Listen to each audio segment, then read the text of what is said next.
Hello, good afternoon, and welcome to the Midday News on 3FM 92.7. My name is Beatrice Adu. The news is also live on Kasmi 107.1 FM and across the world at 3news.com. Coming up in the next 30 minutes.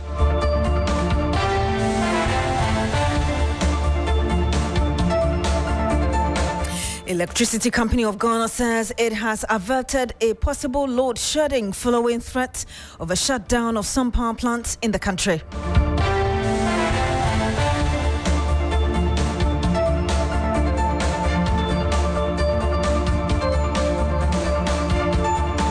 Also coming up on the program, Electoral Commission allays public fears about its integrity and logistical challenges barely 12 days to Ghana's December 7 polls.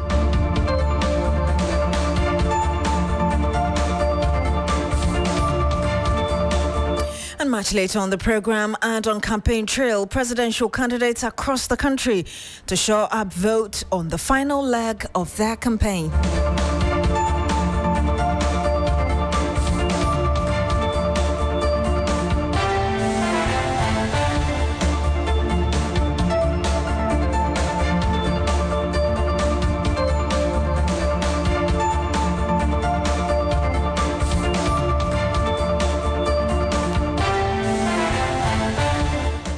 Thank you very much for joining us this afternoon.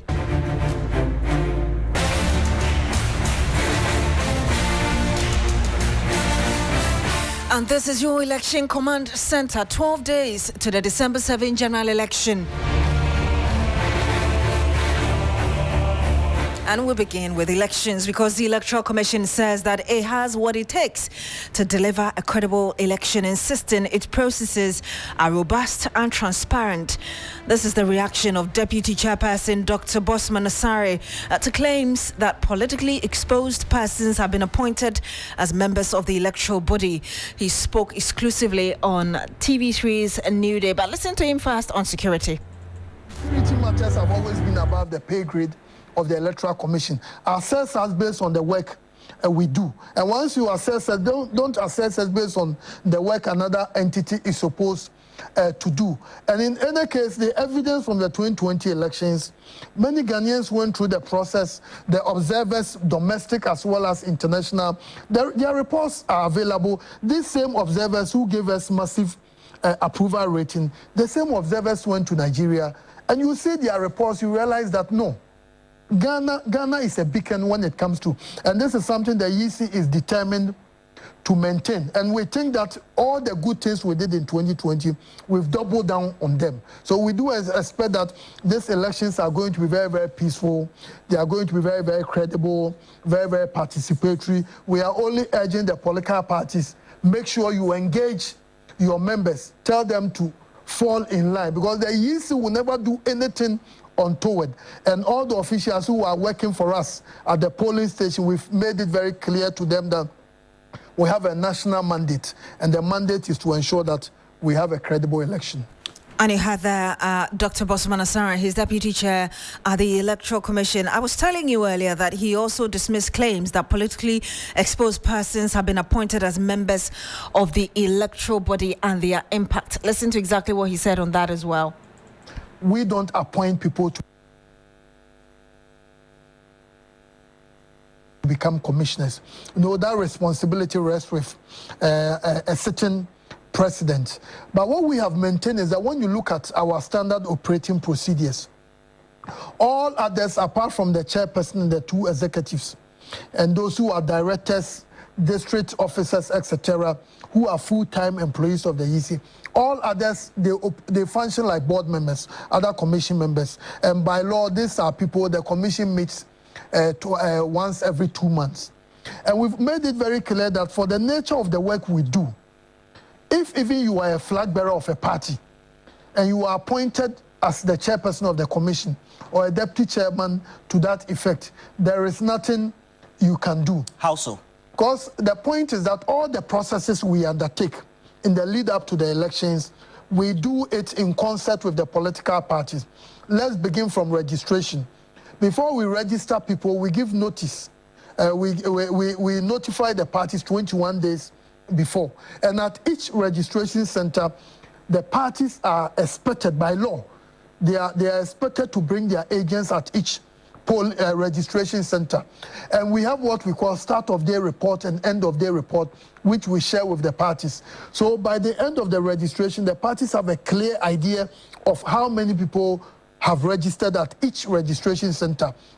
So the national figures we put out, the parties have almost similar, if not the same numbers. And when we are doing the exhibition, although the parties don't send people there, the parties are at liberty to send people to the exhibition centers. And we did transfer. For the first time in 2024, during the voter transfer, we did allow parties to send their agents over there to observe the process and to comment on any activities they believe were untoward at the registration at the district offices that did the transfer. So apart from that, voting, printing of ballots, we do it in concert with the political parties. The parties have their agents at the all the printing houses. Everything we are doing it with them. So what the commission has maintained is that, assuming you are the flag bearer of a party, and we make you the chairman, the deputy chairman, there is nothing you can do, because after the ballots have been after the polls, close of polls on election day, the counting is done in the full glare of the media. Meanwhile, the Electoral Commission has asked all persons participating in the special voting to endeavour to do so on the designated date, because their names will not appear on the voters' register during the main elections on December 7. The EC will conduct a special voting session, as you may be aware, on the 2nd of December for a specific group of registered voters, including journalists and security agencies, ahead of the general voting day, which is December 7. Let's listen to Dr. Bosman Asari again speaking on this issue. We are not having any elections in the diplomatic missions. All the elections are taking place in Ghana. And you know, as I said, we have 328 special voting centers, and these are usually members of the security agencies, media personnel, as well as election officials. By law, according to CI 127, these are the people who qualify to take part in the early or special voting. So apart from that, the rest of us are all voting on December 7th, and we are not having any voting taking place in any of our diplomatic missions. If you were a diplomat and you were a registered voter, you should have taken part in the voting by proxy, where you would nominate somebody to vote on your behalf. So if you didn't do that, then you have to come back to the country to exercise the franchise.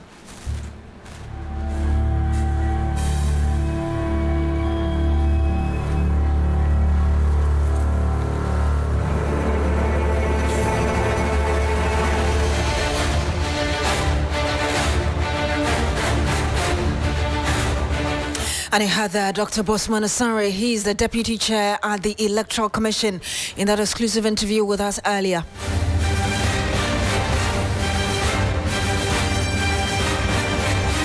And this is your election command center, and we stay with election-related matters because President Akufo-Addo has described the presidential candidate of the National Democratic Congress, John Mahama, as a failed president.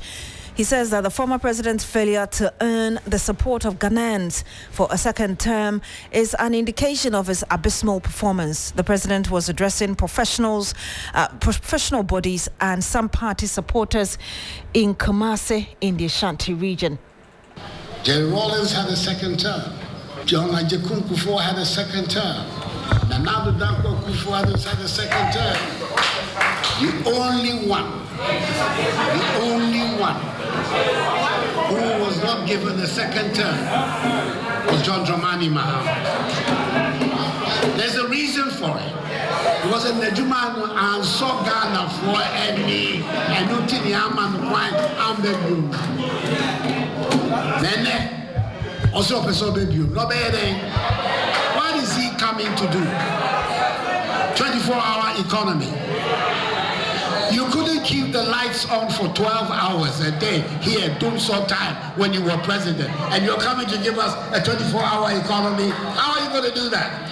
Please, don't let anybody be confused by these things.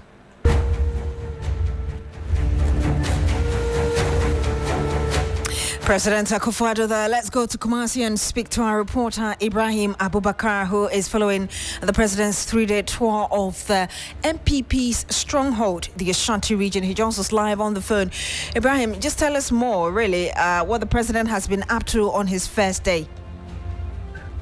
So, Beatrice, the president is commissioning some health projects in the Ashanti region. In fact, as we speak, we are currently at Brobonso in the Central Farm Plains district, where he's commissioning a 40-bed capacity hospital. From there, he will head to Sabronum, where you commission another 40-bed capacity hospital, then do the same at Tredia in the Achuman-Kwauma district before he moves to Atafua within the Bantima constituency, where he will commission a bridge there. In fact, this bridge has claimed several lives over the past 4 years. Anytime it rains, the place gets flooded, and finally the bridge project has been completed. So he will commission it before he also moves to Swami and commission another 40-bed capacity hospital. So in summary, this will be his activities for the day. But basically, he has been telling the people of Ashanti to vote massively for the MPP so that they will continue with the developmental project that they've started, be it in the health sector, education, or even roads. Because he is saying that in an event the MPP fails to be retained in the coming election, it will mean that all these projects will be left uncompleted until the next MPP government comes. Let's listen to what the president has been saying. People of Ashanti, please think very carefully for 7th of December. I am convinced that some people will come into office and they will stop a lot of these projects. The Agenda 1.1 is not in their heart. Those that are not finished will not be finished. We've seen it before. We've seen it before here in Ghana. Do not let us make that mistake this time.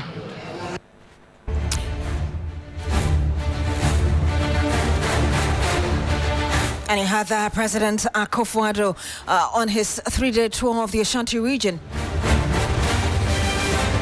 And we stay in that region, specifically the Asante-Achem North area, where political pundits have predicted a tough race. Northern Regional Bureau Chief Evans Inkum has been gauging the mood. He joins us live now. Evans, really, Asante-Achem looks quite interesting, specifically or especially with the independent candidate. Just tell us really the dynamics of this area going into the 2024 polls. Well, so this has been one of the loyal constituencies for the governing New Patriotic Party since 2012. Nonetheless, they will have to face a litmus test on December 7th because of the emergence of an independent candidate, a candidate who appears to have a subtle support from some party members because of earlier dissenting views on some major government decisions by the incumbent member of parliament and the Apiakudi.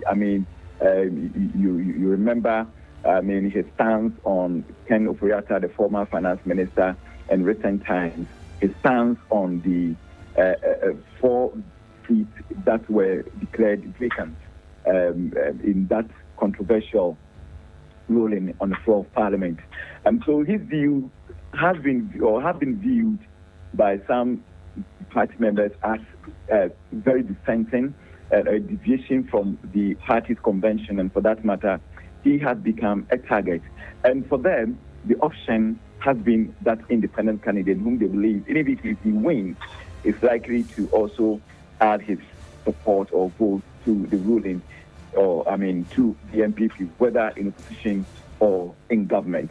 So it is one particular constituency that has some interesting dynamics. Apia could be in the last election won by some 64%, a performance that you would say was better compared to 2016, which of course he had some 63%. So for him to have to even have some level of opposition Well, it's a question that many have been asking. But because of his relations with some party leadership, that is why we have this kind of situation. But for the NDC, they are also looking forward to maybe making hay while the sun shines, because in an event, that is their analysis, in an event that there's going to be a vote split, then their candidate, Chief Kofi Asamoah, will also not hesitate to capitalize on that. So Asante Achim North is providing us some interesting dynamics going into the December 7th. Indeed, election. and just very briefly, 12 days to the polls. What's the atmosphere like? And if you can tell us, just asking you two questions in one, what the constituents are expecting. Well, of course, issues in Asante Achim North are bordered on security and employment. So these are major issues that, because it's a youthful population, so these are matter of concern. Security has to do with, now it is not as if like before, that is the incursion or invasion of Fulani herdsmen. Even though pockets of issues have been reported, but they are not as rife as time passed. And then job, it's also something that the youth are also crying for. Of course, agriculture is also the hope of plantain production. They're also looking forward to government policies in enhancing, the agri sector, specifically in the area of plantain production. Recently, the farmers were also complaining about the destruction of their farmlands as a result of this company who is also into bamboo production. So it's something that the farmers are also looking forward to seeing some level of policy direction that will also go in their favor. Thank you very much, William Evans Inkum. He's our Northern Regional Bureau Chief, giving us an update from the Asante Achim constituency in the Ashanti region.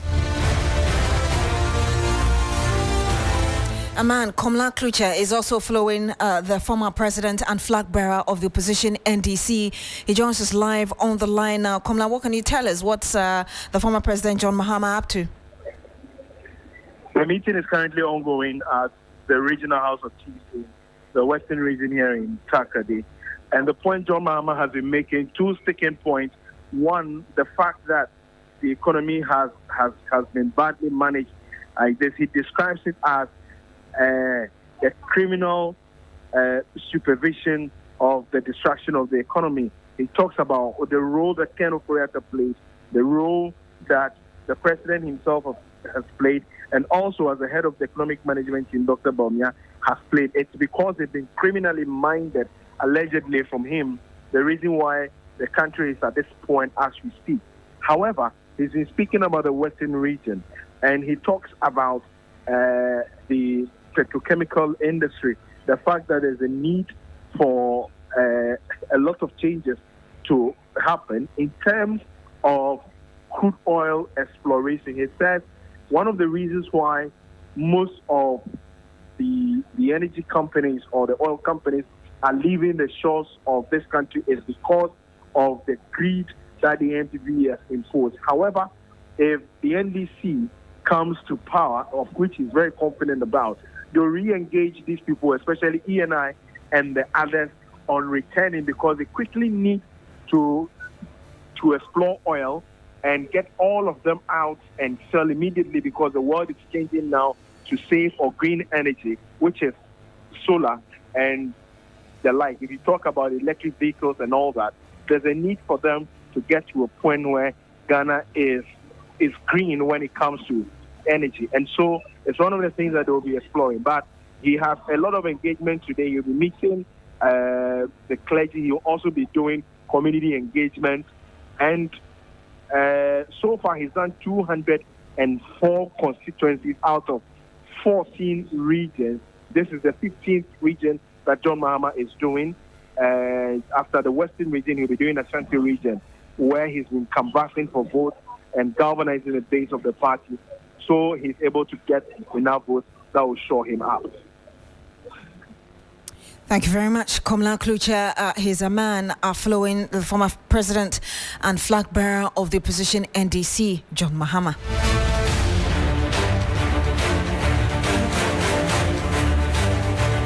And from the campaign trail, let's bring you this because the Electricity Company of Ghana says that it has averted a possible load shedding flowing threat of a shutdown of some power plants in the country. Many citizens have been on the edge over unplanned power outages, following announcement by the independent power producers that as many as 3 power producers were shutting down due to debt owed them.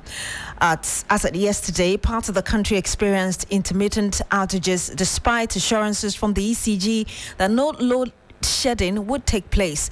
But acting managing director of ECG, David Asamoah, said that there would be no doom. So he also said that forex losses continue to dominate challenges in offsetting debt owed IPPs. Let's bring you some more because the electricity provider, meanwhile, has been warning customers using their Nuri meters to top up at least a month's worth of credit ahead of planned maintenance. Charles Ni Ayiko is external communications manager with the Electricity Company of Ghana. He joins us live on the line. Good afternoon to you, sir. Thank you for joining us. Good afternoon. Thanks for having me. Are you able to tell us what has necessitated this caution to customers loading up credit for 1 month? Okay, so thanks once again and good afternoon to your listeners. Yes, so it's about the STS PID rollover, which we completed yesterday. That's the 24th of November. For the sake of our listeners, are you able to explain what the short form is? Hello? Hello, are you able to tell us, you just mentioned STS, did you say? And I'm saying that for the benefit of our listeners, are you able to tell us what that means? Okay, so let me, in very simple terms, when we talk about the STS, that's the standard transfer specification. So it's just like updating or upgrading your software or your mobile phone whenever there's a need to, because it allows certain functions or features to work better. So the standard transfer specification, it's basically for prepayment. It allows you to be able to top up credit using your Nuri meter. Now, if you are not able to upgrade, it becomes difficult for you to top up. So as part of this rollover or this upgrade exercise, the intention was that we would urge our customers to buy enough credit on their Nuri meters so that if as we conduct the exercise, and you miss out the opportunity in terms of me coming to your premises and unable to find you, you're not available, and the rollover is over, we are not able to get to you, and we are able to complete, you'll still be able to enjoy power supply. That was the intention. And this actually created a lot of panic, which we understand, and we sincerely apologize to our customers. But as I speak to you, it's no longer important, or it's not necessary for you to buy that. If you have any challenge or your meter has not been upgraded, please call us on our 0302-611-611, our call center number, or reach us through our social media platform, or visit our district offices for us to work it out for you, do the upgrade for you. So that was the intention, and we still apologize for that. Are you able to explain to us what occasioned the intermittent power supply that some areas in the country experienced last night, since the managing director says there's no doomso? Yes, so yesterday my light also went off, and I called the district engineer. Yes, so the one in my district. I called, and he told me there is a system challenge, but they are working on it. In the next 10 or 15 minutes or so, the lights will come, and the lights came back. So I wouldn't consider this as doomsday, because from the district engineer's message to me, there was a system challenge. Because I'm sure you are aware that we have emergency issues as well as our planned maintenance issues. So it could be one of the emergencies that happened. That's to say, for my district, when the lights went off. Are you able to briefly tell us really how far you've reached with the debt-owed IPPs? Well, as indicated by the acting managing director, and I'm sure you listened, he has made the effort to make sure that even though the initial arrangement was a monthly payment, he has opted to implement a weekly schedule to make sure that the shutdown or the expected doom so or whatever would never happen. So the acting managing director, top management, and the IPPs are in constant and consistent engagement on this issue.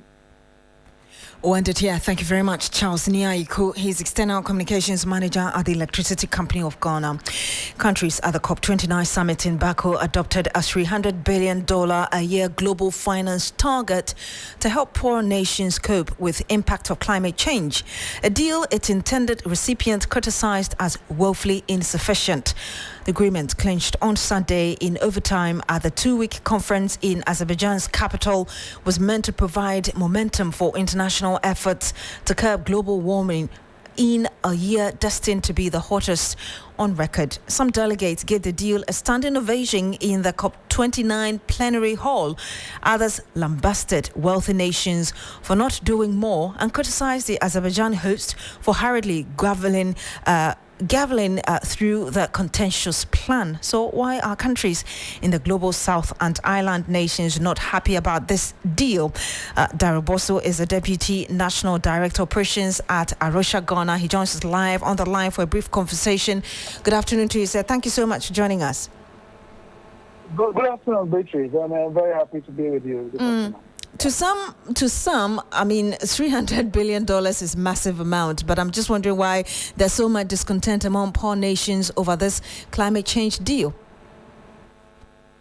Yes, I think it might seem so, but if we are thinking about what experts are saying, that if you look at the challenges we are facing now in terms of climate impact on African countries and also small island states, countries that are actually islands that are at risk of being inundated by the sea and might not exist anymore because of the increasing sea level rises, and Africa where we see variable climate indices like fall in rainfall patterns, flooding in many places and all of that.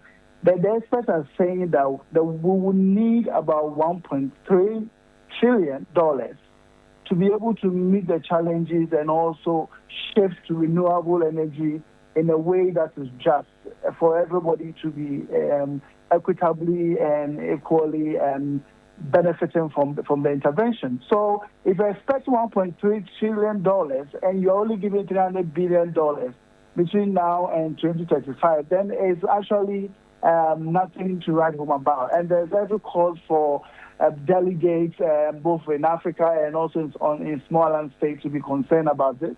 And as you have seen, there was even a walkout on Saturday before the Sunday agreement. I'll say agreement because right now that is what has been announced. But many delegates and African countries as well as small island states are not very happy with this decision. They are looking forward to further negotiations happening between now and Brazil.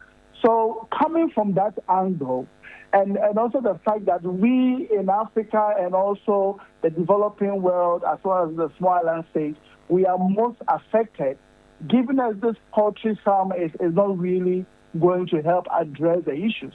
If the experts are saying that we need $1.3 trillion and you are giving $300 billion, you have not really done well at all. And the third thing is that every aspect of bilateral investment, private sector, everything is all in there. And also, it is voluntary, not obligatory. So that even worsens the case that the developed world are not really committed to the action. Indeed, and that's where the agreement has been signed. That's where I was going to, forgive me, for the sake of time, in 30 seconds. Let's assume that that's what they really want to give. Are there any alternatives in like 30 seconds?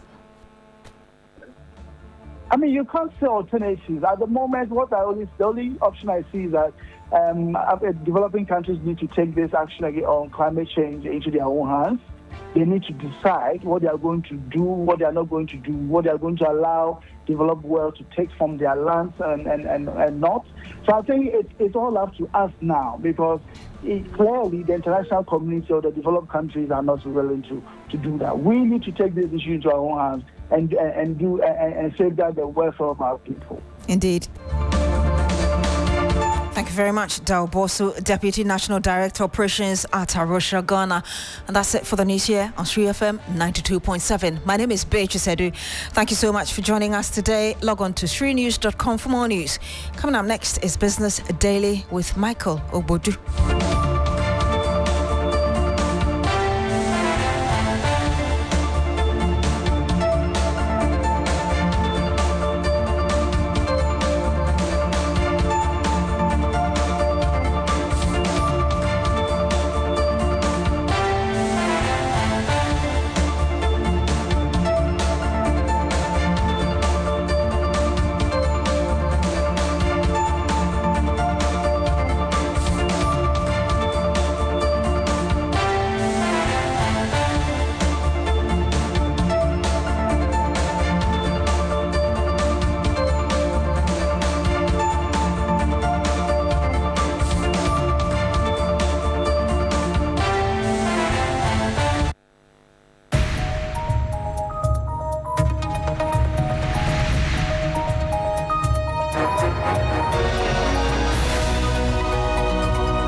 Hello there, good afternoon. Welcome to Business Daily on 3FM 92.7. Coming up, Ghana to face significant liquidity pressures for next 2 years despite debt restructuring. We'll bring you details of Fitch Ratings' latest forecast. Also, Cybersecurity Authority advocates National Fund and Strategic Innovation Centers to combat cybercrime. We'll hear from Director General Dr. Albert Intwi Boisiako.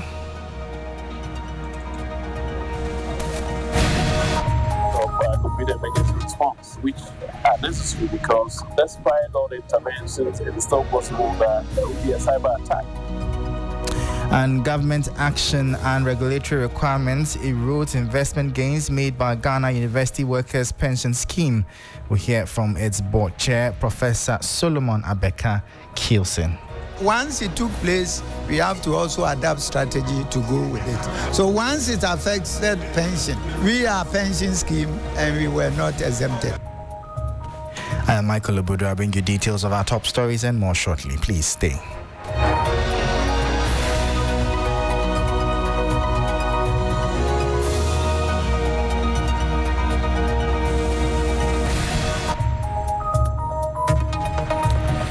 Thank you so much for your time. Straight into our top story. Ghana will face significant liquidity pressures in the coming years, despite efforts to restructure most of its debt, according to Fitch Ratings.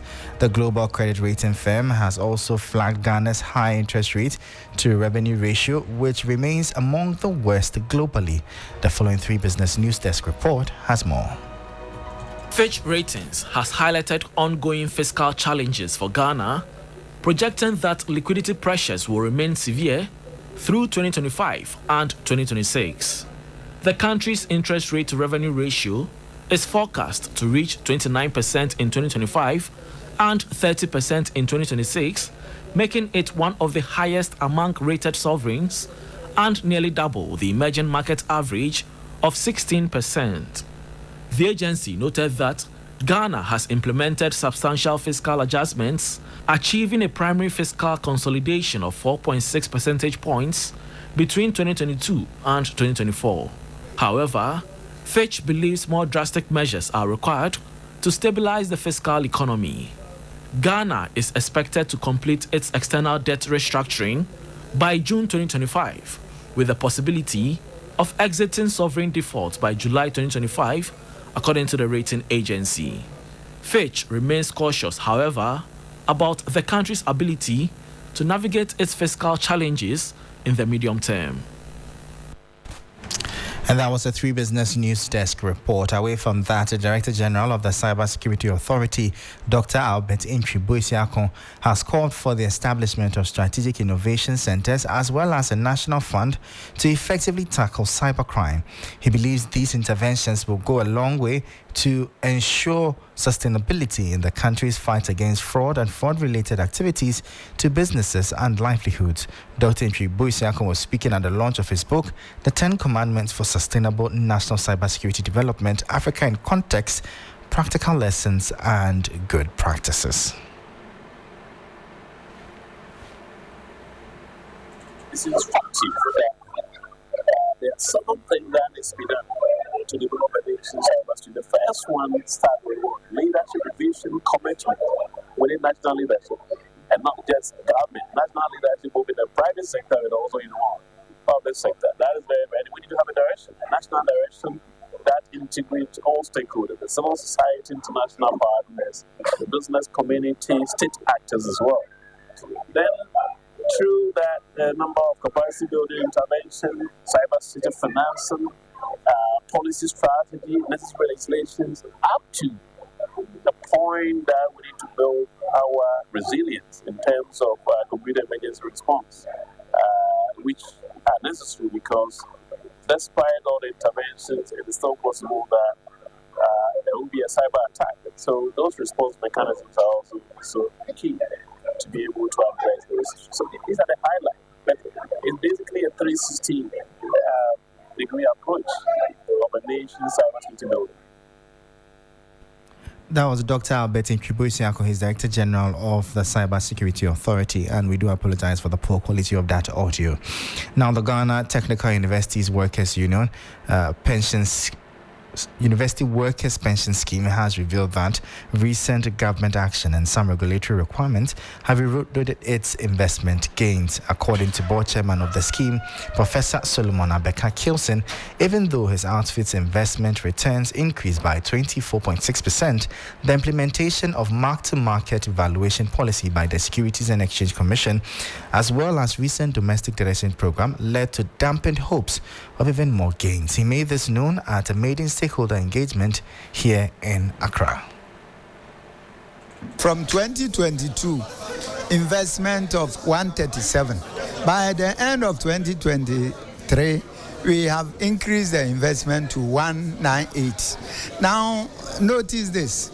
That is what we have invested. But the contribution, it is as and when they come that we also add to our investment. So by 2023, the government had not paid some months, so they were not part. If you put all that the government had to pay together, it was rather 208. The government exchanged new bonds for old ones. Now, what that means is that you are not going to invest your money as you want. Government is directing how your money will be invested and how it will be paid. Even it affected Dachi and Esla, which were not supposed to be affected. So it made planning a bit difficult. But once it took place, we have to also adapt strategy to go with it. So once it affected pension, we are a pension scheme and we were not exempted. That was board chairman of the Ghana Technical Universities Workers Pension Scheme, Professor Solomon Abeka-Kilson.